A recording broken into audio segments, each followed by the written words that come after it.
No, I don't know if you can hear me now. Can you hear me now? Let me know in the live chat. Can you hear me? I don't know if you can hear me now. Yes. Well, I can hear myself. That's the most important thing. I can hear. I can hear. Oh, dear. I'm not using my regular laptop, but that is no excuse. But anyway, welcome, people. Welcome back again to Cannon Follow TV, the channel for Arsenal fans that you're all over this world. And there's a particular reason why I don't do instant post-game reactions, because you get caught up in the heat of the moment saying something you might regret. They're probably thinking, well, what's Alex talking about? Well, yesterday. What happened yesterday?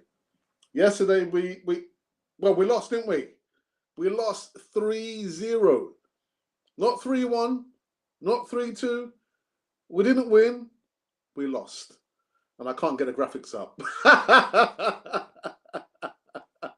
Run the graphics. Here we go. Here we go. Oh, there's one of those shows, isn't it? Yes, so Brighton came to the Emirates and stole the crown jewels. There's 3 goals to Brighton, and I did not see the game. I didn't see the game. I was at the Emirates.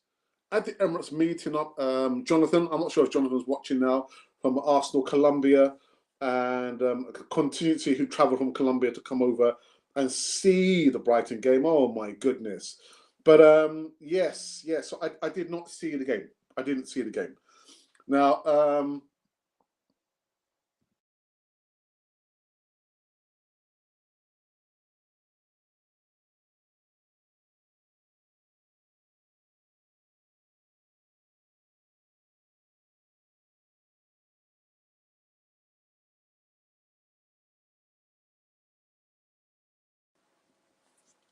sorry about a slight interruption. Still trying to organise some technical difficulties over here. But yes, it was a day or an afternoon literally to forget. To be honest, we just I don't know. I think it's the rotation basically just killed the players. The lack of rotation. You know, but we could talk about Bukayo Saka until the cows come home, and as you know, the cows can never come home. Bukayo Saka to me has been looking for the last 4 to 5 weeks very, very tired. And it's not like Arteta can't see it. He can see it. But he's I don't know what Arteta's thinking. The player's clearly tired. And I think Bukayo Saka yesterday just did he give up? Well, he's given his best for the last 3 seasons, hasn't he? We want somebody else now to take the reins there and provide some serious competition for Bukayo Saka on the wing. Midfield, 2 to a penny. The midfield is a disaster class, isn't it? Now, we know that we went to the market, we got Jorginho, which was a relatively good buy. But he is supposed to be back up to Thomas Partey. He's not supposed to be the #1 midfielder. So you've got a single pivot against a rampageous Brighton side. A single pivot. There's no one there to provide any kind of defence, because Jorginho is not a defensive midfielder. Thomas Partey off form. Then we'll look at the defence now. Tomiyasu been out for how many weeks? He's actually out until the end of the season. Or William Saliba, and I don't want to be too hard on William Saliba, but since that time he's been injured. I think it was during the oh my goodness, Sporting Lisbon game there. He hasn't played. He hasn't played. So again, I don't want to heap the responsibility on his shoulders, because there's other players. And I saw snippets where Moutinho, I forgot his name now. Moutinho, the guy who plays on the wing for Brighton. He just roasted Ben White left, right, and centre. There was no coming back from that. So all in all, in the entirety, you come towards the end of the season, and the players are faltering because they are dog tired.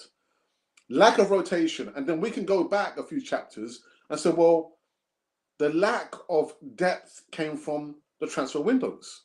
That's where it's come from. That's where it's come from. Lack of depth, lack of quality. Now, I hear some news now, actually, there's going to be some players who are going to be leaving Arsenal.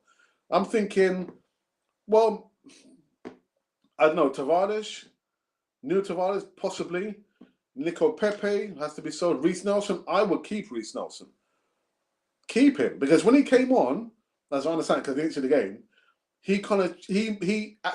had a couple of opportunities probably to score, but it was probably too little too late. So towards the end of the season, the point I'm trying to make is you can't just turn up for 95% of the season. You've got to try and turn up for 100% and then some change in the season. For true winners or true champions, they do it for the majority of the season and then some right towards the end. We were at the top of the Premier League since November, and we faltered a little bit. We faltered. So, that goes down to the players, I guess, to a certain extent, but mainly this lands at Mikel Arteta's desk. That's right, I said it. Mikel Arteta, lack of rotation, not enough foresight, and even if we had made a good run in the Europa League, got to the final, then fair enough. FA Cup, got knocked out. League Cup, we got knocked out. And to me, it seemed like our eggs were put in one basket, in a Premier League basket, and we have been found wanting. Now, I've got to cut short this show here because I've got to go do something else here. Just receive a phone call. But this is not a rant. This is not a rant. Believe me, it's not a rant. It's just when you can see something's going to happen, because I did say Arsenal were not going to win the Premier League. And people said to me, well, you're not an Arsenal fan because you don't want Arsenal. It's not that I don't want Arsenal to win. I just believe there's going to be two words that's going to be a massive barrier to the attempt to win the first Premier League in 20 years. Manchester City. Manchester City. I don't know, man, how many times that Pep Guardiola can change the 11 and still there's not that much drop-off, if any. The rotation is just ridiculous. I mean, I thought Kevin De Bruyne was a club captain. No, it was Ilkay Gundogan, who's possibly going to be leaving Man City. And that's just the way Man City do their business. You know what? Jesus left. Where are they? Top of the Premier League. Zinchenko left Man City. It's still top of the Premier League. They're probably going to win 5 now in the last 6 seasons. 5 Premier League titles in the last 6 seasons. So we've got a lot of homework to do. A lot of work to do. And Arteta must learn the lesson. Come with your plan A? Yeah, of course. But at this time of the season when you can see your plan A is faltering, come with your plan B. And as for Kivor, someone was saying to me, actually, he got tripped up on, was it their second goal or their first goal? He didn't get tripped up. The man was down on the ground trying to put on his boots in a danger area. Forget about the boots. Clear the ball. Clear the ball. Anyhow, like I said, I've got to cut short this show here because I've got something else I need to do. Let's receive a phone call. But I am not saying Arteta out. I'm not saying Arteta out. No, I'm not doing that. But what I'm saying is Arteta learn the lesson or the lessons in the Europa League, the Premier League, FA Cup. How is it we've seen Man City, and you know what? Some people say, but you know what, Alex? Pep Guardiola is going to put all his eggs in one basket. That basket in the Champions League. No. Pep Guardiola wants his team to be hungry. Try and win everything at all costs. That is an elite mentality. No, we're going to drop off in the FA Cup. Oh, no. Drop off in the League Cup. Oh, no. Just to make it so that we can have a good chance and win the Champions League. No. They go hard and fast in all the cup competitions. Plus the league on top of that. An elite attitude. and applied experience and intellect in all situations. Now, you might say, actually, last term, Pep Guardiola overthought things, and he probably did. Possibly he did. But when truth to power is 5 Premier League titles in 6 seasons. 6 seasons. We have a lot of homework to do. A lot of homework. And I just hope, I don't know if on the off chance that, Arteta might call Pep Guardiola and say, you know what, I need some help. And Pep will say, actually, I can't help you because I'm managing Man City. Go somewhere else.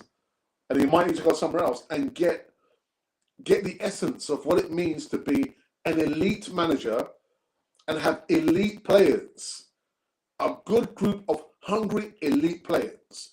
I was going to talk about Gabriel Jesus, but again, my time is running out. I'm not going to get to talk about Gabriel Jesus. But what I saw there is that somebody was saying, well, it's time to bench Gabriel Jesus. Gabriel Jesus is not, you look at Lacazette and Gabriel Jesus, they're not going to fire in 20 plus goals, are they? They're not. And he hasn't done this. And mind you, albeit that he has been injured before and after the World Cup, but truth to power, when you want your top players to perform and they can't perform, you've got to ask some serious questions. Some serious questions. Guys, listen, I've got to cut a run. I've just been called. I didn't realise I had something else to do. So I might be back later on this evening. If I'm not back later on this evening, it will be tomorrow. Just talking about Arsenal. That's why I talk about Arsenal. Anyhow, this has been Cannon Fodder, the channel for Arsenal fans all over this world. Let me try and figure out how I'm going to end this stream now.